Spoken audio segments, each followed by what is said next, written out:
কেন্দ্রীয় সরকার নয়া পরিবহন আইন লাগু না করলেও আরামবাগে বর্ধমানের সঙ্গে ২৪ নম্বর রোডেও এবার অনির্দিষ্টকালের জন্য বাস বন্ধ করে দেওয়া হলো।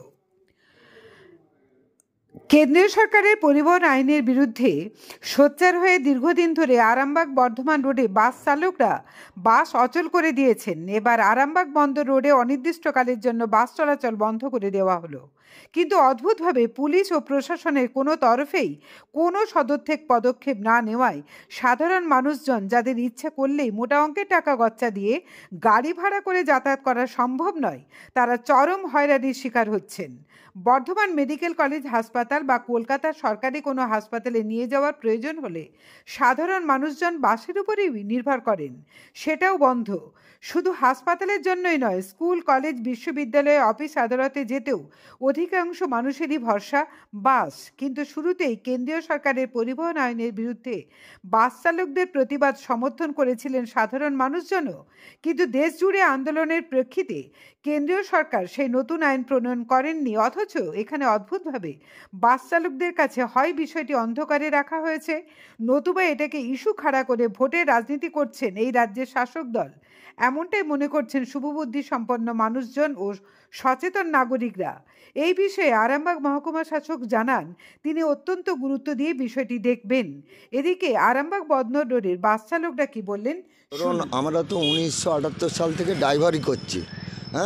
ধরুন, একটা ড্রাইভার কোনো পাখি বা হাঁস বা মোরগ পড়লে সাবধান হয়ে যায়। তারা কি আর ইচ্ছাকৃত মারতে চায়?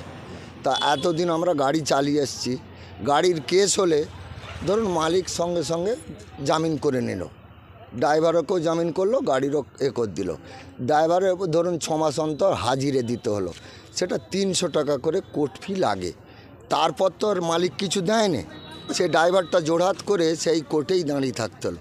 কিন্তু 23 সাল চলে গেল, হঠাৎ একটা মাথায় বাজ পড়ে গেল যে ড্রাইভারদের 10,000 টাকা জরিমানা 7 বছর, আর 10 লাখ টাকা জরিমানা আর 7 বছরের জেল। বুঝলেন তো, আমরা সাধারণত গরিব মানুষের ছেলে, তা আমরা 500 টাকা ইনকাম করতে মরে যাই, তা আমরা 10 লক্ষ টাকা কোথা থেকে দেবো?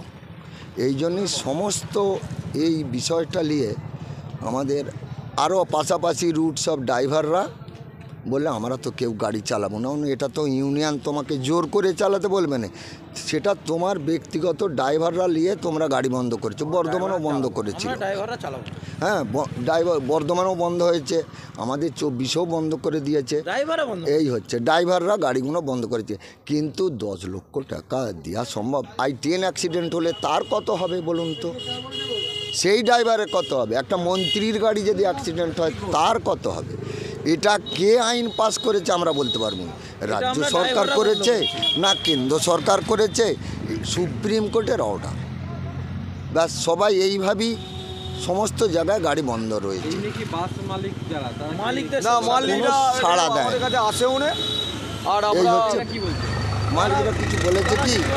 মালিকরা কিছু বলে না। মালিকদের বক্তব্য, মালিকরা বলতে চাইছে যে তোমরা চালাও, তারপর আমরা দেখছি। কিন্তু মালিকরা একবার বিডিও অফিসে যাক কি এসডি অফিসে যাক, মালিকদের কোনো ভূমিকা নাই এখানে, কেউ যায়নি। অতএব আমরা ড্রাইভারটা সমস্ত ড্রাইভারটা আমরা ঠিক করেছি যে আমরা বিগত কালে যে ড্রাইভারটা আমরা যদি আমাদের এই আইনটা যদি প্রযোজ্য থাকে, আমরা কেউ গাড়ি বার করব না। তাহলে মালিকদিকে আমাদের ভরণ পোষণের দায়িত্ব তাদেরকে নিতে হবে। বন্ধ রাখবো এখন অনির্দিষ্টকাল রাখবো বলেই আমরা ঠিক করেছি। ঠিক আছে, আমরা অনির্দিষ্টকালের জন্য রাখবো বলে ঠিক করেছি। কিন্তু মালিকরা আমাদের কেউ আসেনি, পাশেও এসে দাঁড়ায়নি যে কি ব্যাপারে তোমরা বন্ধ করেছো, কি করেছো না করেছো, কেউ একবার বৃত্তান্ত জিজ্ঞেসও করেনি, কিছুই না। অতএব এটা আমরা নিজেরা ঠিক করেছি, ড্রাইভারটা অনলি ফর ড্রাইভারটা আমরা ঠিক করেছি যাতে গাড়িগুলো সব বন্ধ থাকে। এবার যদি চারদিকে গাড়ি চালু হয় যে হ্যাঁ এটা স্থগিত হয়ে গেছে, আইনটা স্থগিত হয়ে গেছে, তখন আমরা গাড়িটা চালাবো। আমার নাম সিন্টু ভট্টাচার্য। আমি 24 নম্বর রুটে গাড়ি চালাই, আরামবাগ বন্দর। আমার নাম তারাপদ খাঁ, আমি 24 নম্বরে ইউনিয়ন সেক্রেটারি। হ্যাঁ, আমার নাম তারাপদ খাঁ, আমি 24 নম্বর বাসকর্মী ইউনিয়নের সেক্রেটারি। হাসপাতালে নিয়ে যাবো, যদি কোনো অ্যাক্সিডেন্ট ঘটলো হাসপাতালে নিয়ে যাবো না আমি আগে পাবলিকের মারের ভয়ে আমি আগে সাইড হব। কী করবো? আমি সেই জায়গায় কোনো জায়গায় অ্যাক্সিডেন্ট ঘটলো, গাড়ি চলতে গেলে অ্যাক্সিডেন্ট হতেই পারে, ঠিক আছে, অ্যাক্সিডেন্ট হতে পারে। আমি তাকে দেখতে যেতে পারি, হ্যাঁ তাকে হয়তো দেখতে যেতে পারি, কিন্তু আমি তাকে হাসপাতালে নিয়ে যাওয়ার মতো আমার ক্ষমতা নেই, সঙ্গে সঙ্গে সেই মুহূর্তে নেই। তোকে মেরে দেবে। কারণ আমি সেই মুহূর্তে কি করে যাব?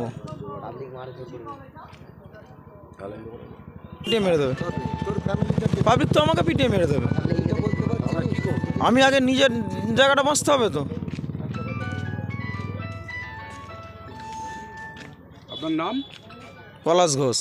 আপনি গাড়ি চালক? হ্যাঁ চালক। কোন রোডে গাড়ি চালক? 24 নম্বর আরামবাগ বন্দর।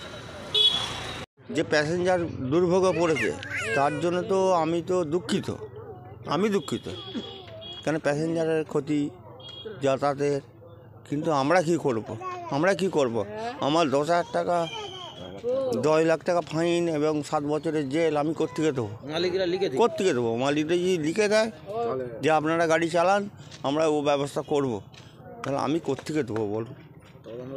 তবে আমরা গাড়ি চালাবো, নাহলে আমরা গাড়ি চালাবো না। আমার নাম দিলীপ